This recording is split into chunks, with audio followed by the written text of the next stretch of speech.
मैं हूं एडवोकेट राहुल मिश्रा और आज की वीडियो में हम लोग ये समझने की कोशिश करेंगे कि 10 अफवाहें कौन सी हैं जो जर्नली मैट्रिमोनियल विवादों को लेकर हैं, जो हस्बैंड्स के मन में है और वो उससे बहुत ज़्यादा कंफ्यूज रहते हैं। वैसे ही मैट्रिमोनियल केसेस हो जाते हैं, उनकी लाइफ पूरी हैरेस हो जाती है कि जिसके साथ जीवन के 7 फेरे उन्होंने लिए, अब उसी के साथ मुकदमा लड़ना पड़ रहा है। दोनों पक्ष उससे परेशान होने लगते हैं। लेकिन इसमें कुछ कन्फ्यूजन्स भी हैं, बहुत सारी भ्रांतियाँ फैली हुई, अफवाहें फैली हुई। जो 10 ऐसी टॉप क्लास की अफवाहें जो इस समय मार्केट में फैल रही हैं, उन्हीं को आज मैं आपकी दूर करने आया हूँ, उन अफवाहों को दूर करने आया हूँ। 10 कौन सी अफवाहें डिटेल में बात करेंगे। लेकिन देखिए, एक चीज़ क्लियर जान लीजिए, मैंने अपना नंबर डेफिनेटली इसमें दे रखा है। डायरेक्ट कॉल ना किया करिए, पहले व्हाट्सएप के थ्रू आप जो है अपना टेक्स्ट मैसेज छोड़ दिया करिए, उसके बाद ही बात हो पाएगी। डायरेक्ट टेलीफोनिक कन्वर्सेशन बिल्कुल नहीं कर पाएंगे। नंबर हमने आपकी कन्वीनियंस के लिए दे रखा हुआ है। इसका मतलब ये नहीं कि आप किसी भी समय अननेसेसरी का कॉल करते रहें, ठीक है। चलिए वीडियो स्टार्ट करते। देखिए, जो सबसे बड़ी कन्फ्यूज़न है, जो सबसे बड़ा अफवाह फैली हुई मैट्रिमोनियल विवादों को लेकर के कि जो है शादी के 1 साल बाद ही डाइवोर्स ले सकते हैं, तो सबसे बड़ी कन्फ्यूज़न है आप लोगों की कि डिजर्शन पीरियड होना चाहिए, शादी का 1 साल हुआ होना चाहिए तभी तलाक ले सकते हैं। लेकिन ऐसा कुछ भी नहीं है। तलाक आप आज शादी करो, कल सुबह फाइल कर सकते हो। तलाक फाइल करने के लिए कोई समय अवधि नहीं निर्धारित करी गई है, ठीक है, कि आप जो है तलाक करने के लिए आपको वेट करना पड़ेगा, अप्रोप्रिएट टाइम पीरियड आएगा तभी आप तलाक फाइल कर पाओगे, वरना नहीं कर पाओगे। ऐसा कुछ भी नहीं है। इसलिए ये कन्फ्यूज़न सबसे पहले अपने मन से निकाल दो कि तलाक फाइल करने के लिए आपको एक सर्टेन टाइम पीरियड वेट करना पड़ेगा। ऐसा नहीं है। 1 साल का वेटिंग पीरियड बिल्कुल भी नहीं है। इमीडिएटली आप तलाक फाइल कर सकते हो। दूसरी चीज़ ये है, सबसे बड़ी कन्फ्यूज़न एक और है कि बच्चे जो है पत्नी के पास ही रहेंगे। अब देखिए, गार्जियनशिप एक्ट में ये कहीं नहीं कहा गया है कि बच्चे वाइफ के पास ही रहेंगे। बच्चे उसके पास रहेंगे जिसके पास उनका सर्वोत्तम हित होगा, यानी कि बच्चों का वेलफेयर जिनके पास होगा। तो बच्चों का वेलफेयर किसके पास होगा? जो पैसे कमा रहा होगा, जो बेहतर तरीके से उनको रख सकेगा, उसके पास बच्चे होंगे। अब जब बच्चा 5 साल से ऊपर का हो जाएगा तो उसमें बच्चे से पूछा जाता है कि आप किसके साथ रहना पसंद करते हो। तो जनरली बच्चों को अगर माँ से लगाव है तो डेफिनेटली वो अपनी माँ के साथ रहने के लिए कह देते हैं, या पिता से लगाव है तो अपने पापा के साथ रहने के लिए कह देते हैं, ठीक है। तीसरी चीज़ ये हो गई कि वाइफ कहती है कि अब तो मेरी तुमसे शादी हो गई है, तुम्हारी प्रॉपर्टी मेरी पूरी आधी हो गई। ऐसा कुछ नहीं है, एकदम क्लियर कर लो। वाइफ का प्रॉपर्टी में आधा अधिकार कोई भी नहीं है। वाइफ केवल और केवल मेंटेनेंस की अधिकारिणी है। और दूसरी चीज़, वो मैट्रिमोनियल होम में राइट टू रेजिडेंस ले सकती है, लेकिन डीवी एक्ट दाखिल करेगी तब। ऐसे नहीं हवा में राइट टू रेजिडेंस क्लेम कर लेंगी, ठीक है।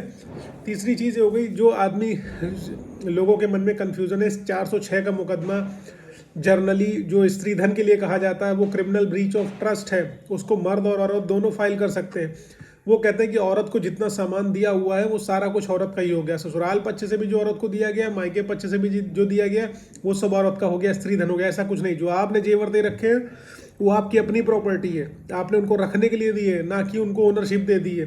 तो स्त्री धन वो अपना नहीं बता सकती उस चीज़ को। जो हस्बैंड की तरफ से ज्वेलरी दी गई है वो कहीं से भी किसी भी कंडीशन में वाइफ की स्त्री धन नहीं है और वाइफ उस पर क्लेम करने के लिए एंटाइटल नहीं है।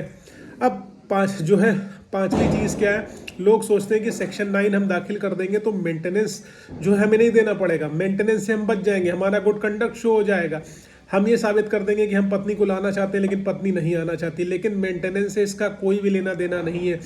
पत्नी अपने लाइफ को बेहतर बनाने के लिए आपको निचोड़ सकती है, डेफिनेटली वो मेंटेनेंस आपसे क्लेम कर सकती है। मेंटेनेंस के लिए वो एंटाइटल्ड है।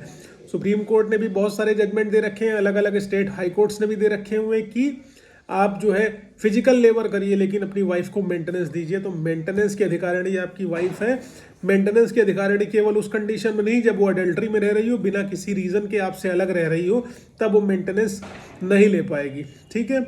इसलिए ये सारे कन्फ्यूज़न अपने मन से निकाल दो, ठीक है। एक चीज़ और है कि आपका कहना है कि अगर आपने पहले केस कर दिया तो जो है मेंटेनेंस आपको नहीं देना पड़ेगा। ऐसा कुछ भी नहीं है। अगर आपने पहले केस कर दिया तो आपको मेंटेनेंस नहीं देना पड़ेगा। वाइफ अगर मेंटेनेंस के लिए एंटाइटल्ड है, केस लड़ने का भी उसको आपको पैसा देना पड़ेगा, लिटिगेशन एक्सपेंसेस भी, और वकील का खर्च भी उसके आपको उठाना पड़ेगा, ठीक है। तो मेंटेनेंस भी दोगे और केस लड़ने का भी पैसा भी दोगे, लिटिगेशन एक्सपेंसेस भी। ये कन्फ्यूज़न मन से दूर कर दो। उसके बाद एक चीज़ और लोगों को बहुत ज़्यादा भ्रमित करी जाती है हमारी कम्युनिटी के लोगों द्वारा ही कि डीवी एक्ट में और 125 में आपको बेल कराने की ज़रूरत है। तो ये क्लियर कर लीजिए, डोमेस्टिक वायलेंस के मुकदमे में और 125 के मुकदमे में आपको बेल कराने की ज़रूरत नहीं है जब तक कि आपके विरुद्ध कोई प्रोटेक्शन ऑर्डर पारित नहीं हुआ और आपने उस प्रोटेक्शन ऑर्डर को ब्रीच नहीं किया, तब तक कोई न जेल है न कुछ है। आपको बेल कराने की डीवी एक्ट में और 125 मेंटेनेंस में बेल कराने की ज़रूरत नहीं है। एक कन्फ्यूज़न और लोगों के मन में यह है कि केस के बाद वाइफ घर पर नहीं आ सकती है। देखो, ये क्लियर कर लो कि वाइफ बिल्कुल घर पर आ सकती है अगर उसके विरुद्ध आपने कोई स्टे ऑर्डर नहीं ले रखा हुआ, कोई इंजंक्शन सूट नहीं फाइल किया हुआ, इंजंक्शन नहीं है उसके विरुद्ध, तब वो डेफिनेटली घर में आ सकती है। अगर इंजंक्शन है, स्टे ऑर्डर है, तो वो नहीं आ पाएगी। अब एक चीज़ और है, लोगों के मन में बड़ी कन्फ्यूज़न है कि पत्नी के मर्जी के बिना हम तलाक नहीं ले सकते हैं। तो ये भी दूर कर लीजिए, आप तलाक ले सकते हैं, उसके लिए पत्नी की मर्जी का होना या ना होने का कोई मतलब नहीं है, ठीक है। और एक कन्फ्यूज़न और है जो जनरली आप लोगों को धमकाया जाता है कि वाइफ कहती है कुछ भी कहोगे तो हम आपको जेल भेज देंगे। उनके कह देने मात्र से जेल नहीं हो जाएगी, प्रॉपर इन्वेस्टिगेशन होगी, और इन्वेस्टिगेशन अगर सही नहीं होगी तो आप उसको प्रोटेस्ट करोगे, एफआईआर क्वेश्चनिंग में जाओगे, अरेस्टे में जाओगे, और सारी चीज़ें आप सारी प्रक्रियाएं अपनाओगे जो रिक्वायर्ड होंगी। उनके कह देने मात्र से आपको जेल नहीं जाएगी। ये 376 का मुकदमा नहीं कि इमीडिएटली गिरफ्तार करके जेल भेज दी जाओगे।